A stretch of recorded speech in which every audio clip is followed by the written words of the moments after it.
बिस्मिल्लाहिर्रहमानिर्रहीम। अस्सलाम वालेकुम। उम्मीद है आप सब लोग ठीक होंगे। आप देख रहे हैं कुकिंग विद नायला और आज हम बना रहे हैं बहुत ही मज़ेदार पंजाबी लस्सी, जो कि इस गर्मी का तोड़ है और इस मौसम में तो लाजमी बननी चाहिए। तो चलें स्टार्ट करते हैं।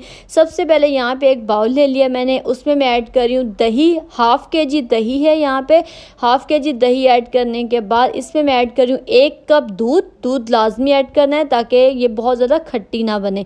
और इसके बाद यहाँ पे ऐड कर रही हूँ तकरीबन हाफ़ कप चीनी, वाइट शुगर ऐड करने के बाद इसको हमने हैंड बीटर से इसको बीट करना है। आप कोई भी जो भी हैंड बीटर है वो यूज़ कर सकते हैं।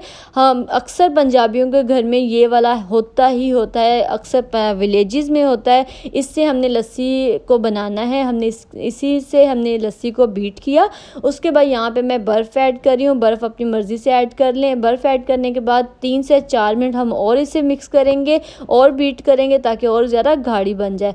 अब हम इसे ऐड करें जग में ऐड करके उसके बाद हम ग्लासेस में ऐड करेंगे। आप चाहें तो बना के रख सकते हैं, इसी तरह की रहेगी, बहुत ज़्यादा पानी इसमें यूज़ नहीं करना।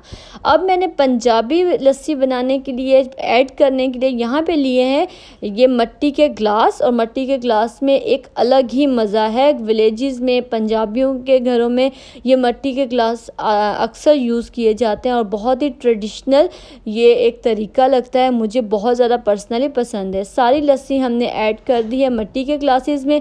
अब मैंने लिए यहाँ पे दूध की मलाई, जो दूध के ऊपर मलाई आई होती है वो, इसमें बहुत ज़्यादा मज़े की लगती है, ये लाजमी ऐड करिएगा, बहुत ज़्यादा हेल्दी लस्सी बन जाती है। उसके बाद यहाँ पे लिया है मैंने हनी और बस शहद, इसके ऊपर थोड़ा सा डेकोरेशन इसकी कर देंगे, थोड़ा गार्निश कर देंगे शहद से, और ये मज़ेदार सी लस्सी हमारी रेडी है। आप इसे ज़रूर ट्राई करिएगा और ज़रूर बनाइएगा, मुझे दुआओं में याद रखिएगा। थैंक यू, खुदा हाफिज़।